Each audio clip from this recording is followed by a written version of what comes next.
Kagandahan mo ay pagmasdan ang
mapagpalang umaga po sa ating lahat. Tayo po ay nasa programang Morning Prayer with Jesus.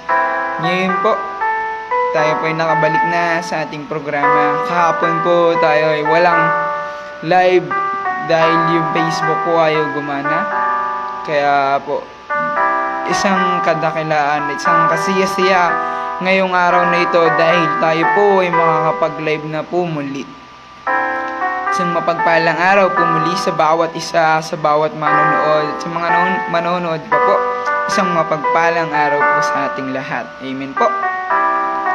Bago po tayo dumako sa ating pag-aaralan ngayong araw na to, inaanyanan ko po ang lahat, inaanyananan ko po ang lahat na magsipikit, magsiyuko upang tayo po manalangin. Dear Heavenly Father, marami pong salamat sa bagong umaga na pinag-alay niyo sa amin. Marami pong salamat dahil di po kayo nagkulang. Marami pong salamat dahil nandiyan po kayo. Marami pong salamat, Panginoon, sa bagong buhay, sa bagong lakas, sa bagong hininga, sa bagong pagkakataon. Patawarin niyo po kami sa aming kasalanan, sinasadya namin hindi po sa isip, sa salita, sa gawa. Patawarin niyo po kami. Alam po namin hindi kami deserving, alam po namin hindi kami karapat-dapat sa lahat ng biyayang natatamo namin. Pero salamat po sa inyong pagmamahal, pagpapatawad, pangunawa sa lahat-lahat na binibigay niyo sa bawat isa po sa amin. Maraming salamat po aming Ama, aming Diyos na tunay. Wala na pong ibang dapat purihin pa kundi kayo lamang po. Wala na pong iba dapat pang dakilain kundi kayo lamang po. Patawad po sa aming kasalanan, sa mga magagawang kasalanan pa po namin, sa lahat-lahat. Hindi namin to deserve, Lord. Pero maraming salamat po, Lord. Hindi dinadalangin ko po lahat ng bawat manonood, ng bawat pamilyang manonood ngayon, ng panonood pa. Ay gabayin niyo po, Lord, from the very beginning until the end. Sa mensaheng ito, ng kanilang lubusang maunawaan ang mensahe niyo sa umagang ito, aming Panginoong Diyos. Wala na pong ibang papurihan dapat kundi kayo lamang po. Maraming salamat po sa lahat ng oras, sa lahat ng pagkakataon. Ngayong umagang ito, maraming salamat po. In Jesus' name we pray. Amen. Ngayon po, tayo po ay dadako na sa ating pag-aaralan ngayong umagang ito. Tayo po ay makibukas sa Kawikaan chapter 6 verse 21 to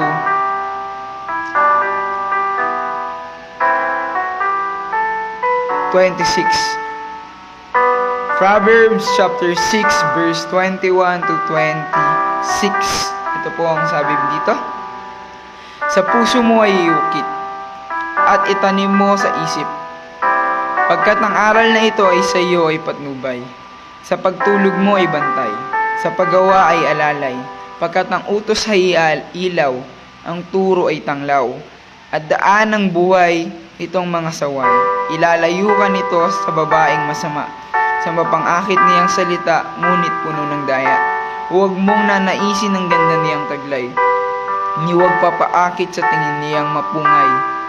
Babaeng masama, mga angking sa halaga ng tinapay, ngunit bungay kasamaan sa buong mong pamumuhay. Amen po.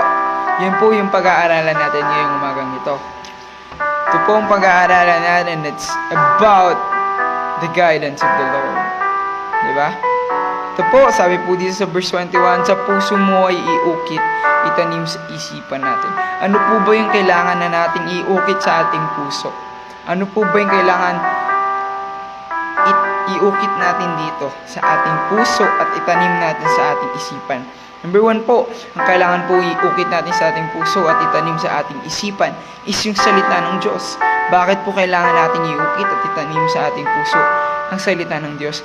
Dahil yun po ang magbibigay ng aral sa bawat isa. Pagkat ang aral na ito ay sa iyo ay patnubay. Yung salita ng Diyos na inukit natin at itinanim natin sa puso at isipan natin, yun po yung magiging aral sa atin.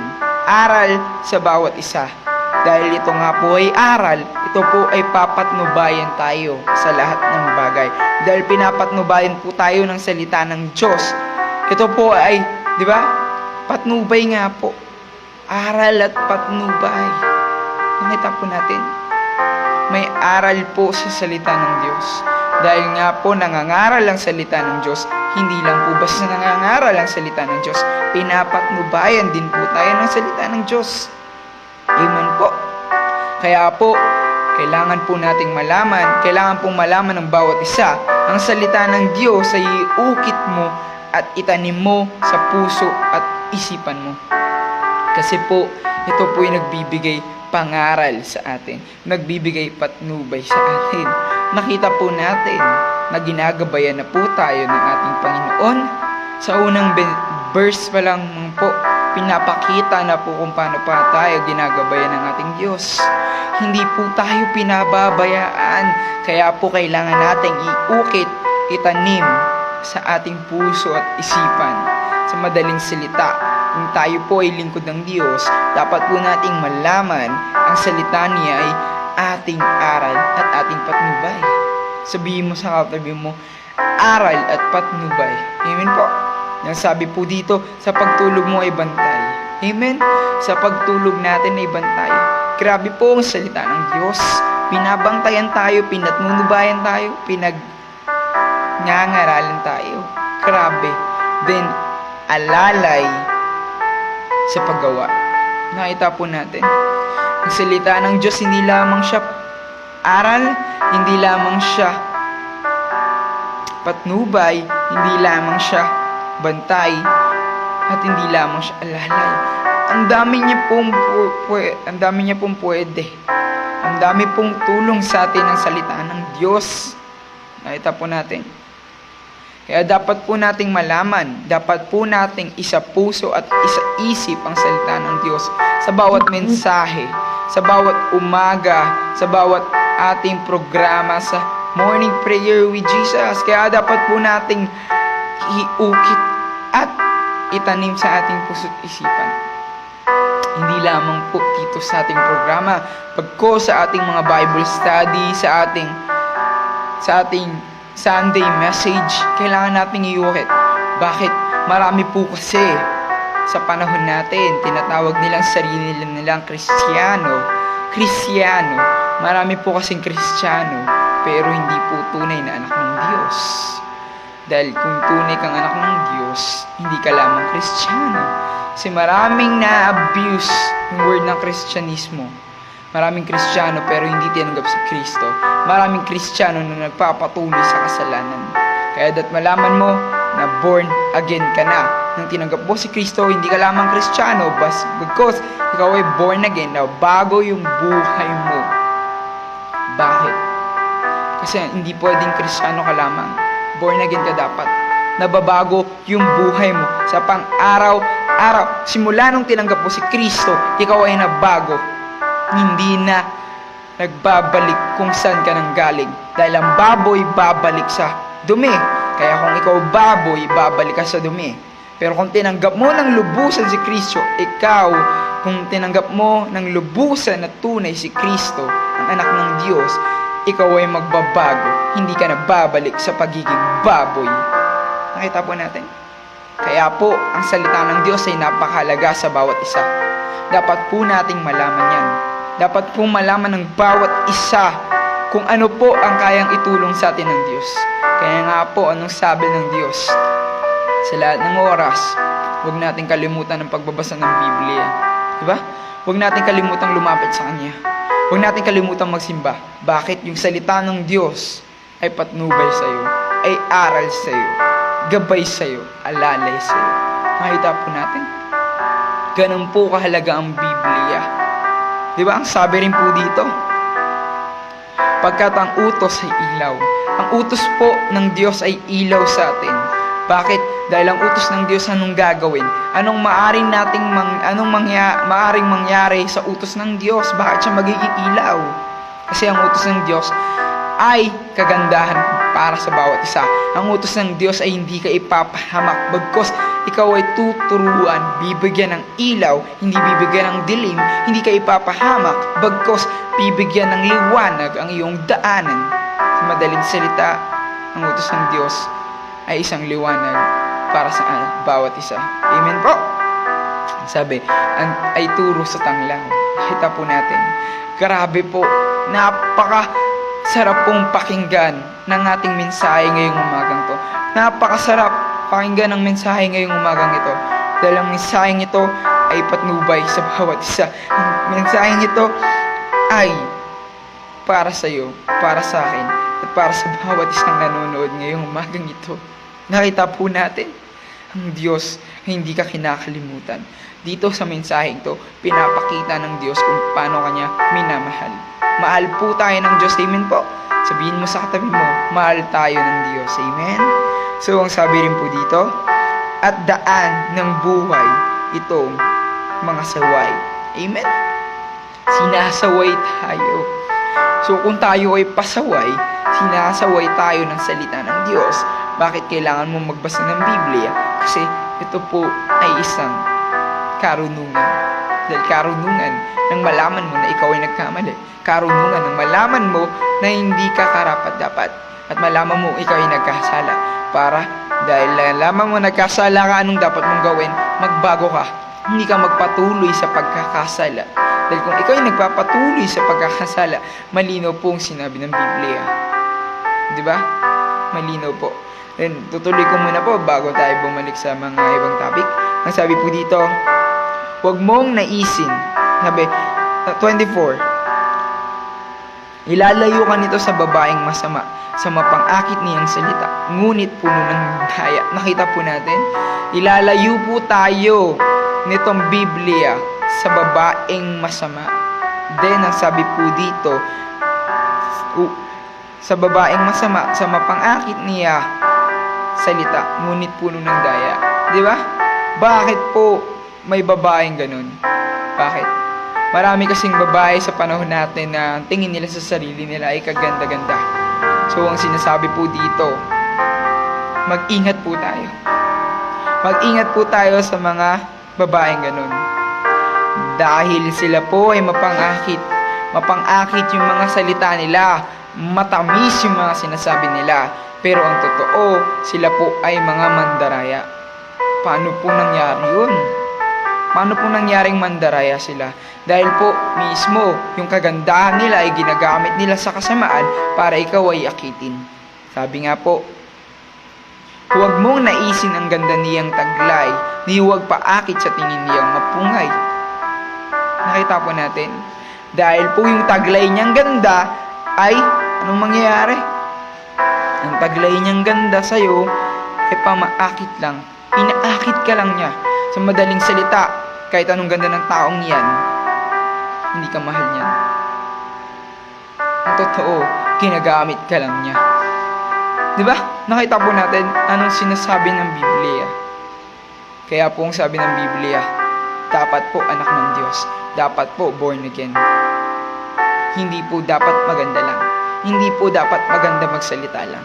Pagkos anak ng Diyos at tunay na naglilingkod sa Diyos.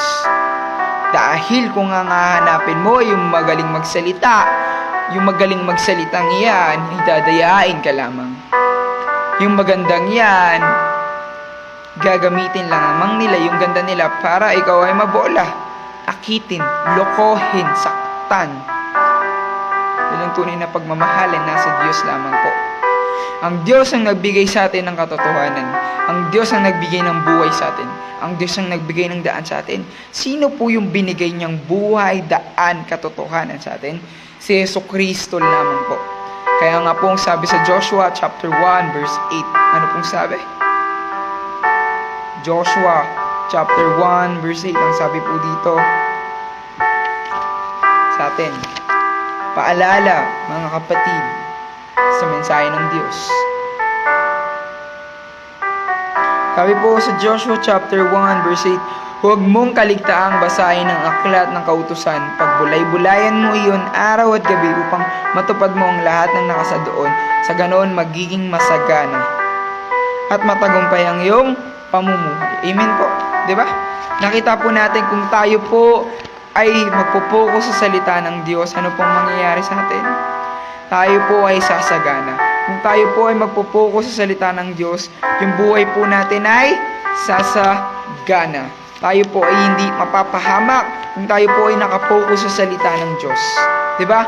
Nakita po natin, pagbulayan mo araw-gabi. Malinaw po, sinabi sa Biblia, bilang mga anak ng Diyos, dapat po nating pinag-aaralan ng Biblia. Araw-gabi, pagbulay-bulayan mo, paano? para matuto ka, para magtagumpay ka sa buhay mo. Amen? Hindi ka magtatagumpay. O sabihin mo, mahirap maniwala sa Biblia. Pero when God talk to you, when you read the Bible, God will talk to you. And you don't know kung paano. It's hard to believe right now. Because for you, Bible is just what? It's just human. Diba? Human works. Gawa lang ng tao to. No! Sabi po dito. Diba? Diba? Isipin po natin yung katotohanan. Ang katotohanan po ay makikita sa John chapter 14 verse 6. Sabi po, sino po ang katotohanan? Sino po ang ilaw, ang buhay, at ang daan? Sa John chapter 4 verse 16. Ito po ang sabi sa John chapter 4 verse 16. Sabi po, sumagot si Jesus, ako ang daan, katotohanan at ang buhay. Walang makakapunta sa Ama kundi sa pamamagitan ko. Malinaw po ang sinasabi ni Jesus. Malinaw po ang sinasabi ng Biblia. Wala pong ibang daan kundi si Jesucristo Kristo lamang.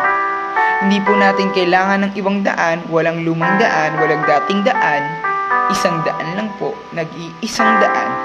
Sino po yung sinatukoy na isang daan dito? Si Jesucristo lamang. One way, Jesus. Wala pong ibang daan. Huwag po nating pangarapin. Huwag po tayong maghangad o sabihin natin na ganito, ganyan. Maraming Kristiyano ang di nalalaman na hindi talaga sila Kristiyano. Maraming Kristiyano ngayon na walang pananampalataya sa Diyos. Kristiyano lamang sila pag may pagpapala ng Diyos. Nananalangin lang sila pag may kailangan sila sa Diyos. Pero pag wala silang kailangan sa Diyos, hindi sila nananalangin. And hindi sila naniniwala sa Diyos pag walang pagpapala. Hindi nila pinupuri ang Diyos pag walang pagpapala. Dahil Kristiyano, ginagamit, naabuso. Dahil ang tunay na Kristyanismo ay nagpapatuloy kahit pa pinagpapala ka, pinapalo ka. Magpatuloy ka. Ang tunay na Kristyanismo ay hindi isang laro. Ang tunay na Kristyanismo ay ang relasyon mo sa Diyos. Ang Diyos hindi ka pinabayaan. Tas ihingi ka lang, pupurihin mo lang siya, lalapit ka lang sa Kanya pag may kailangan ka. Pupurihin mo lang siya pag pinagpala ka. Paano naman pag di ka pinagpala? Paano naman pag ganito, ganyan? Ibig sabihin, pag may kailangan ka lang, lalapit sa Diyos. Ganon din po sa ating mga magulang. Lalapit ka lang ba sa magulang mo pag may kailangan ka? Hindi mo ba sila lalapitan kahit wala kang kailangan? Hindi mo ba sila lalapitan para sabihang mahal mo sila? Sa madaling salita, may kailangan ka, kaya ka lumalapit. Paano pag wala ka ng kailangan, hindi ka nalalapit? Nakita po natin. And basahin po din natin yung 1 John chapter 3 verse 9. Ito po ang sabi ng Biblia. Malinaw po ang sinasabi ng Biblia. 1 John chapter 3 verse 9. Sabi po rito, ang tinanggap ng Diyos bilang anak niya hindi na nagpapatuloy sa pagkakasala sapagkat nananatili sa kanya ang buhay na galing sa Diyos at dahil ang Diyos ang ama niya hindi na siya maaring magpatuloy sa pagkakasala. Malinaw po ang sinabi. Ang anak ng Diyos, ang tinanggap ng Diyos bilang anak niya ay hindi na nagpapatuloy sa pagkakasala. Ano po ba yung kasalanan na tinutukoy dito? Ano po ba yung pagkakasala na tinutukoy dito? Yung mga bagay na hindi kalugod-lugod sa mata ng Diyos. Kung saan tayo niligtas ni Kristo. Namatay si Kristo sa cross ng Kalbaryo para sa kasalanan na yun. Kaya dapat hindi ka na magpatuloy sa pagkakasala. Kaya tanungin mo yung sarili mo kung nagpapatuloy ka sa pagkakasala ngayon. Mahiya ka naman sa Diyos. Yung Diyos pinako sa krus ng Kalbaryo. Yung tunay na Diyos pinako sa krus ng Kalbaryo para pagbayaran yung kasalanan mo. Pero ikaw nagpapatuloy. Sasabihin mo, papatawarin naman ako ng Diyos. Mahihiya ka naman. Pinatawad ka nga ng Diyos. Pero mahihiya ka naman. Hindi porket pinapatawad ka, aabusaduhin mo yung Diyos. Hindi porket mabait yung isang tao, like yung papa mo, yung mama mo, yung lolo mo, lola mo, or whatever, aabusaduhin mo. Sa madaling salita, kapal naman ng mukha natin. Pinatawad na tayo, gagawa pa tayo ng kasalanan. Kapal naman ng mukha natin, hindi na tayo nahiya sa Diyos. Lagi na lang tayong nagkakasala. Tama po ba yung term na yon, nagkakasala? Malinaw po ang sinabi ng Biblia. Kung nagpapatuloy ka sa pagkakasala, sinasabi ng Biblia, ang tinanggap ng Diyos bilang anak niya, hindi na nagpapatuloy sa kasalanan. Dahil kung ikaw ay nagpapatuloy sa kasalanan, automatically, hindi ka tinanggap ng Diyos. Nakita po natin. Ayan, babasahin natin yung verse 10. Dito natin makikilala kung sino ang mga anak ng Diyos at kung sino ang anak ng Diablo. Ang sino mang hindi gumagawa ng matuwid ay hindi umiibig sa kanyang kapatid, ay hindi anak ng Diyos. Kung ikaw po ay hindi gumagawa ng mabuti, kung ikaw po ay gumagawa ng masama, ikaw po ay anak ng Diablo. Hindi ka umiibig sa iyong kapatid, anak ka po ng Diablo. Huwag kang magpanggap, huwag kang magpiling. Maraming piling, hindi tunay na anak ng Diyos. Akala nila, anak na sila ng Diyos. Marami sa panahon natin ngayong ganon. Kumakanta ka lang, anak ka na ng Diyos. Sure ka bang anak ka talaga ng Diyos? Song lead ka lang, kala mo anak ka na ng Diyos. Anak ka lang ng pastor, kala mo anak ka na ng Diyos. Make sure na tinanggap mo si Kristo at sa muhay mo yung salita ng Diyos. Yung pagkantang mong yan is karagdagan na lamang po yan. Hindi ka po kayang iligtas. Yung pag-awit mo sa Diyos, hindi ka kayang iligtas niyan. Alam mo kung sino kayang magligtas sa'yo? Si Jesucristo. Si Jesucristo lamang po ang kayang magligtas sa'yo. Hindi ang pagkanta mo. Kasi maraming song lead ngayon, maraming music team ngayon, sa panahon natin, kita natin, sabi nga, we can discern the good and the bad spirit. Diba? Maraming music team, maraming song lead, maraming musician na kumakanta para sa Diyos, pero hindi naniniwala sa Diyos. Kaya dapat malaman ng iba, ng bawat isa sa atin, ang pinakamahalaga sa simbahan ng Word of God. Ang music is pangalawa lamang po yan. Kasi yan po ang regalo natin sa Diyos. Yan po ang handog natin sa Diyos. Pero ang salita ng Diyos ang pinakamahalaga sa simbahan. Bakit? Pag nawala ang salita ng Diyos, walang kwenta ang lahat. Di bali lang walang kantahan sa simbahan. Pero huwag mawawala ang salita ng Diyos. Dahil ang salita ng Diyos ang patnubay, ang gabay, ang alalay. Nakita po natin kung ano ang ginagawa ng salita ng Diyos sa atin. Karunungan, katalinuhan. Diba? Kaya huwag mong isumbat yung meron ka. Dapat mong malaman ang katalinuhan ng mundong to ay kamangmangan sa Diyos. Dapat mong malaman ang tunay na naglilingkod sa Diyos ay dapat sumadyos ka. Kung tunay kang lingkod ng Diyos, sa hirap, sa ginhawa, kasama mo ang Diyos. Hindi lang sa sarap, hindi lang sa pagpapala. Dapat mong malaman bilang anak ng Diyos, hindi mahalaga kung anong ginagawa mo. Ang mahalaga na ikaw ay tapat na naglilingkod sa Diyos. Marami sa simbahan natin ganyan. Marami sa panahon natin ngayon, sa era natin ngayon, maraming ganyan sa panahon natin. Yung tipong ang gandahan ng kantahan nila para sa Diyos, pero hindi sila naniniwala sa Diyos. Parang ang hirap bang maniwala? Parang ang hirap paniwalaan na ang ganda ng kanta nila. It's for God. Pero they don't believe in God. Ang sakit po nun. Diba? Yung kanta alay para sa Diyos, pero hindi sila naniniwala sa Diyos. Parang ang sakit po nun. Diba? Just imagine it. Yung kanta para sa'yo, pero hindi naman talaga para sa'yo. Hindi nga naniniwala sa'yo eh. Tas, diba? Sabi sa Bible, we can judge. There's a two judgment. There's a good and bad judgment. Don't abuse the word judgment. We cannot judge because we're not God. No, we can judge. Pero may tamang panghusga at may maling panghusga. Madalas yung maling panghusga yung nagagamit. Yung good judgment hindi po nagagamit ng tama. Huwag po nating abusaduhin yung mga bagay-bagay. Kaya nga po, dapat mag-aral ka ng Biblia. Dahil ang Biblia po ang magtuturo sa'yo sa lahat. Akala nyo yung Biblia normal lang po? Hindi.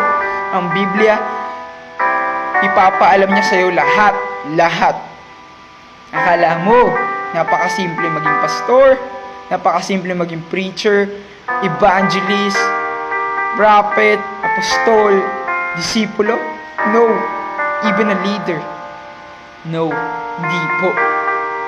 Akala po natin ganun kadali ang lahat. Dapat po malaman ng bawat isa. Minahal ka ng Diyos kaya ka naligtas. Hindi ka naligtas dahil sa gawa mo. Hindi ka naligtas dahil sa pagkanta mo. Hindi ka naligtas dahil sa binibigay mong offering o tithe. Hindi ka naligtas dahil sa mga yan. Niligtas ka ni Kristo, niligtas ka ng Diyos dahil mahal ka niya. Dapat mong malaman nyo na mahal ka ng Diyos. Dapat tayong mahiya sa Diyos. Hindi tayo pa yung parang yung Diyos pa yung lumalapit sa atin minsan eh. Di ba? Parang kasalanan pa na ng Diyos na nagsisimba ka. Parang yung Diyos pa yung kailangan lumuhod sa'yo para magsimba ka lang. Diba? Ganun tayo ngayon. Sa panahon natin, ganun ngayon.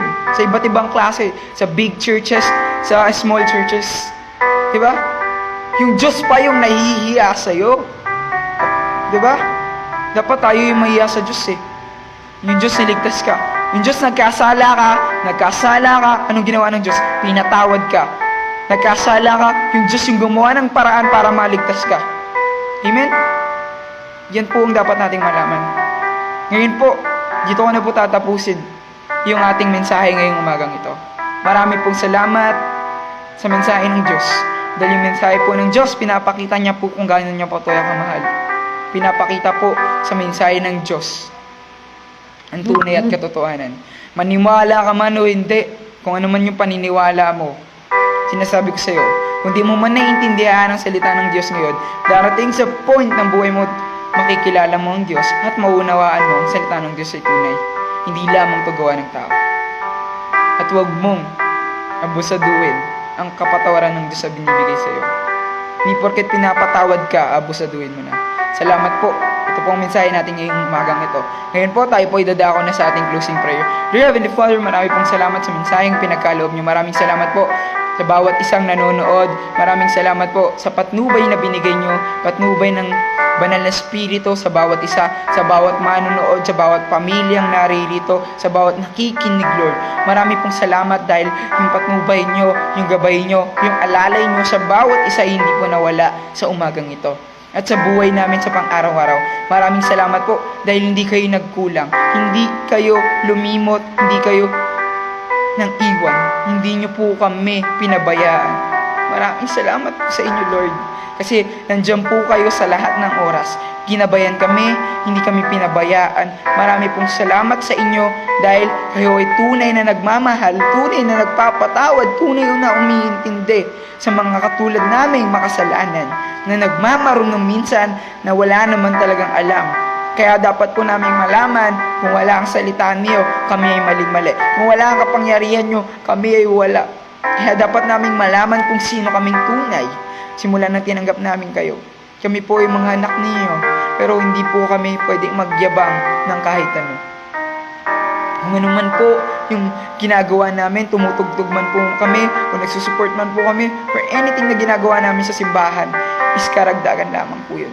Kaya dapat naming malaman to be humble in everything, in every situation. Because you are God and you are always for God. No matter what circumstances, no matter what problems, you are God. In Jesus' name we pray. Amen. So ngayon po, tayo po idadako na po sa ating shoutout dahil ngayon po wala po tayo yung live forum dahil wala po akong kasama dito. Dahil ako po ay muling nag-iisa na po dito. So ngayon po, dadako na po tayo sa ating shoutout. Shoutout po kay Sir Romaldo Rabaca. Isang mapagpalang araw po sa atin, Sir Romaldo Rabaca. Isang mapagpalang araw po kay Remnan Claudio Liba. Ganon din po kay Sister Cynthia Gamo, and ganon din po kay Sister Catherine Melendez, sa mapagpalang araw po. Ganon din po kay Nanay Baby, isang mapagpalang araw po. Ganon din po kay Sister Babes Barcebal, isang mapagpalang araw din po. Ganon din po kay Mari Cabiltes, sa mama at papa ni Ate Riga, isang mapagpalang araw din po sa atin. Ganon din po sa bawat manonood pa na hindi ko pa po nababanggit, isang mapagpalang araw po sa ating lahat. Ganon din po kay Ate Bonet Crisostomo, sa mapagpalang araw din po sa atin. Sa mapagpalang araw din po kay Brother Nestor Leiva, sa mapagpalang araw din po sa aking ina, kay Jing Pabon, na lagi rin pong nakatutok, sa aking tita Luz na lagi rin pong nakatutok. Ganun din po sa aking tito Alejandro na nakatutok from Bataan. Isang mapagpalang araw po sa ating lahat. Ganun din po sa aking mga pinsan, kay Michael Balogo, kay Jo Marie, kay Pabs Choson. Isang mapagpalang araw po sa bawat isa sa inyo. Naway ma-receive po natin yung pagpapalang ng Diyos ngayong araw na to. Dahil ang Diyos po hindi niya tayo kinalimutan. Ang Diyos po hindi nagpabaya. Amen po. Binabati ko rin po ng mapagpalang araw ang ating mga kapastoran, like yung mga kaibigan kong pastor, like si Pastor Carl Marquez from Cavite. Ganun din po yung kaibigan ni Papa, si Pastor Eder from Toronto, Canada. And ganun din po also yung mga sumusuporta from other country, like India, si Bishop Apollo from India. And si Pastor Eder nga po, yung kaibigan ni Papa from Toronto, Canada. And si Pastor Carl Marquez from Cavite naman po ang aking kaibigan. Ganun din po ang ating mga kapastoran, like si Pastor PJ from Antipolo, Hansarang, isang mapagpalang araw sa atin. Isa po siyang mabuting pastor at isa po siyang dapat halinturadan ng bawat isa. Ganun din po si Pastor Sammy, Hansarang Pasig. Ganun din po si Pastor Julius. At sa Hansarang Creekland, ganun din po si Pastor Alex from Hansarang Maine. Ganun din po si Pastor Simon at si Pastor Jess. So mapagpalang araw po sa inyo, dapat po silang mga tularan bilang mga pastor. Dahil sila po ay gumagawa ng katotohanan at mabuti at nagpapahayag ng salita ng Diyos. Kaya po, ganun din po si Kim Suk-hee at ang Serone Church. Binabati ko rin po ng mapagpalang araw sa ating lahat. So, binabati ko po ng mapagpalang araw ang bawat isa. Binabati ko po kayo ng ligaya. Diba? Maraming salamat po sa atin. Then ganun din po ang Patis family na lagi po nakatutok, si Ate Grace from Angelina Bill. Binabati ko rin po ang Rushi family, Ate Grace po ulit. Ang kanyang anak na si Angel, kung ano man po yung pinagdadaanan mo, whatever, yung breakthrough mo na lumapit ka lang sa Diyos. Trust in the Lord. And si Ruben din, yung bunso niya.